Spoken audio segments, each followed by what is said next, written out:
Hej Ingrid. Det her er min biologiaflevering om mutationer og evolution. Og jeg vil starte med de her figurer. Figur 1 omhandler meiosen. Og den her meiose, der findes to former for celledeling hos eukaryote celler.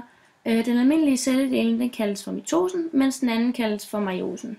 Meiosen er den her reduktionscelledeling, som foregår i kønscellerne. I meiosen der dannes de her kønsceller, og der dannes i alt 4 celler. Og disse kønsceller de indeholder så halvdelen af det kromosomtal, som den oprindelige celle indeholder. Den såkaldte modercelle, som skal deles, indeholder 4 kromosomer. Modercellen går igennem 2 delingsstadier. Først og fremmest vil cellen være i sin interfase, som er den her oppe, og det er der, hvor alt DNA'et kopieres. I cellens første delingsstadie kopieres kromosomerne i profase 1, som er den vi ser her. Under profasen parres de homologe kromosomer, og det vil sige, at de lægger sig op til hinanden. Kromosomer, der indeholder identiske gener, det vil sige gener, der bestemmer samme egenskab, f.eks. øjenfarve, og er lokaliseret samme sted, så kromosomerne de kaldes for homologe. Og i den her profase kan der ske overkrydsninger. Det betyder, at der sker en udveksling af kromosomstykkerne mellem de her homologe kromosomer. Og herefter starter den næste fase, som hedder metafasen, det er den her. Og de homologe kromosomer samles i midten af cellen, som han kaldes ækvatorplanet. Næste fase kaldes for anafasen, det er den her. Og kromosomerne de skilles her fra midten, hvor de før samledes og udvekslede sig. De vandrer nu til hver sin pol, og de oprindelige celler deles i 2 datterceller. Og de 2 celler har hver det halve kromosomtal. De her datterceller starter så på samme tid på nummer 2 delingsstadie, som er hernede, hvor profase 2 starter. I profase 2 kondenseres kromosomerne, og kernemembranen forsvinder. Og under metafase 2, som er her, der arrangeres kromosomerne så i det her ækvatorplan. Og til sidst ved anafasen hernede, der fordeles kromosomkopierne ligeligt til hver pol, og til sidst så trækkes kromosomerne fra hinanden igen, og kernemembranerne gendannes, hvorefter cellen deles. Resultatet er, at der kommer ud fra den her oprindelige modercelle, der dannes der 4 datterceller, hver med det halve kromosomtal, altså 2 i hver. Yes.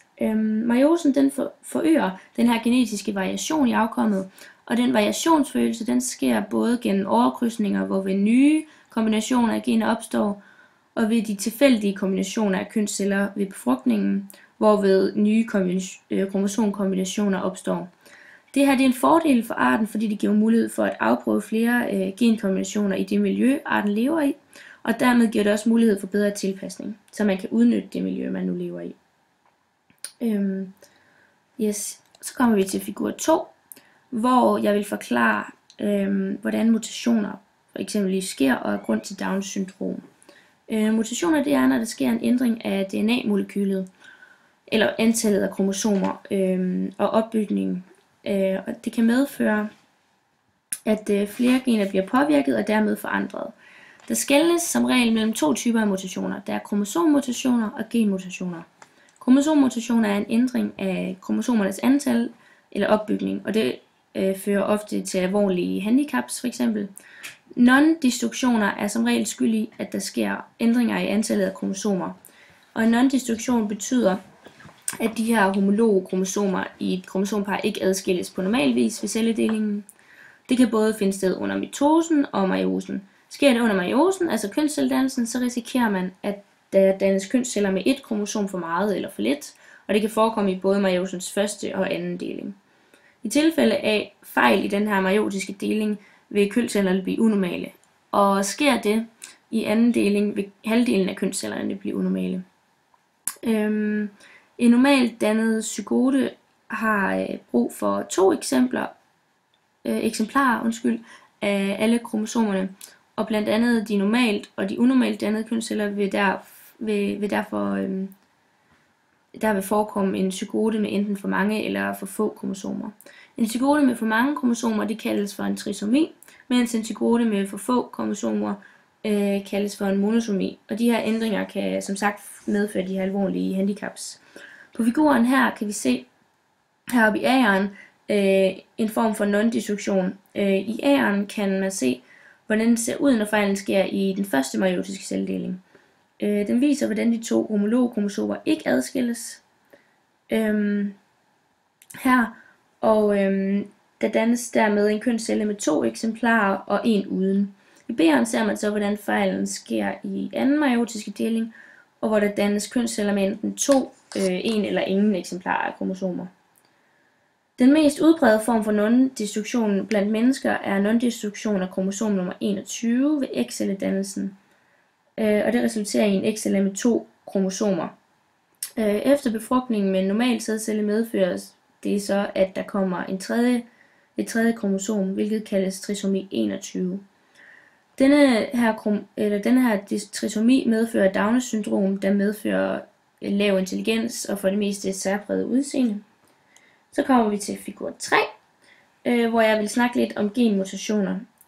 Og genmutation er der, hvor der kun er et enkelt gen, der ændres. En genmutation er en forandring i cellens arvemateriale, som videreføres til dattercellerne. Og mutationer kan opstå i alle typer celler. Hvis der sker ændringer i basesekvensen for et gen, kan det så føre til en ændring af det resulterede proteins funktion. Det betyder, at der vil være variation i populationen, og det er med til at drive evolutionen. Mutationer det kan ske spontant. De kan være forårsaget af ydre faktorer, som kaldes mutagener. Mutationen kan forekomme ved fejl i DNA-replikationen, hvor DNA-molekylet så opdeles i 2 enkeltstrenge, som hver fungerer som en skabelon for et nyt DNA-molekyle. Enzymet DNA-polymerase indsætter så de her nukleotider som baseparer med DNA-skabelonen. Mutationerne de opstår, hvis det bliver indsat et forkert nukleotid. Så er der lidt forskellige slags mutationer. Et er punktmutationen, og der indsættes et forkert basepar i DNA-sekvensen under replikationen, og det fører til, at en anden aminosyre indsættes, når det ændrede RNA eller mRNA transleres til et protein. Når den ikke fører til en ændring af aminosyren, er det en tavs-mutation, og den kan forekomme, hvis flere codons koder for samme aminosyre. Så er der også en såkaldt ikke-tavs-mutation, og den her mutation i genet fører til ændring af aminosyren i det protein genet koder for. Her bliver en anden aminosyre så indsat, og det kan ødelægge funktionen af proteinet, men det kan selvfølgelig også forbedre den. Og så er der frameshift mutationer. Det er mutation, som fører til ændring af læserammen, altså de måder, man læser DNA-strengen på. Og hvis der indsættes eller fjernes baser, eller det er, hvis der indsættes fjernes baser, og ved den her insertion indsættes et eller flere nukleotider, og så er der delation, som er et tab af et eller flere nukleotider i DNA. Og det fører til en ny læseramme, og det fører altid til, at proteinet mister sin funktion, medmindre en mutation sker i slutningen af genet, og enden af peptidkæden ikke har så stor betydning. Peptidkæden.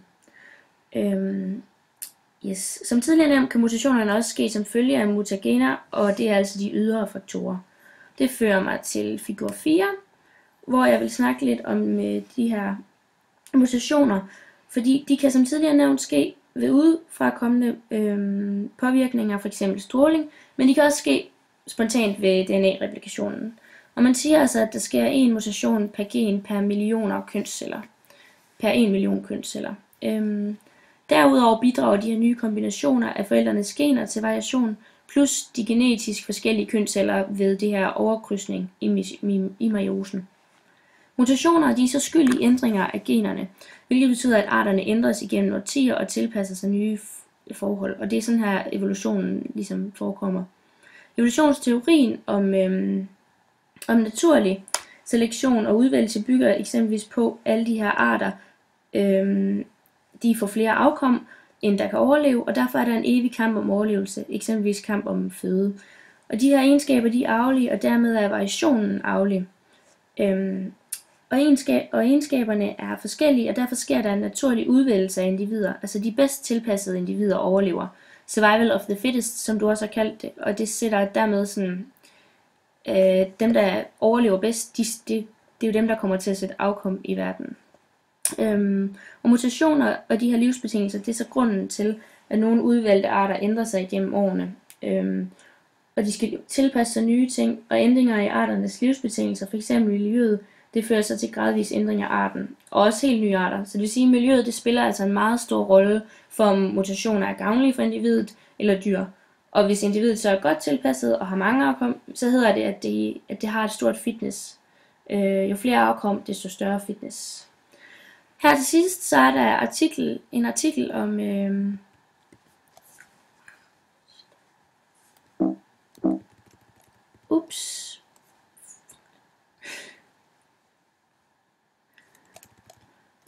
Der var den. Der er en artikel om bakterieevolution, og det viser sådan, at evolution også kan forekomme hos bakterier, og det kan altså give problemer i forhold til de her behandlingsformer. Mutationer, det vil sige ændringer i bakterierne, kan som et eksempel på evolution udvikle sig til at være modstandsdygtige over for behandling med antibiotika.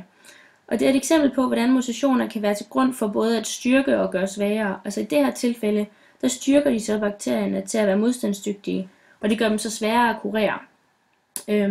Antibiotika er dermed et eksempel på den her selektion og udvælgelse, der kan ske. Altså den her antibiotikakur lærer de ikke-resistente bakterier dø, mens de resistente overlever, hvilket man kan kalde survival of the fittest også. Og evolutionen af bakterierne har således, som sidst nævnt i artiklen, også gjort, at nogle bakterier er blevet multiresistente og næsten umulige at behandle. Og dem kan man ligesom kalde for den overlevende art.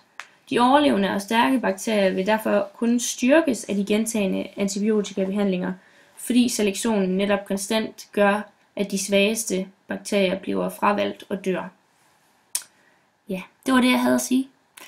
Hej hej!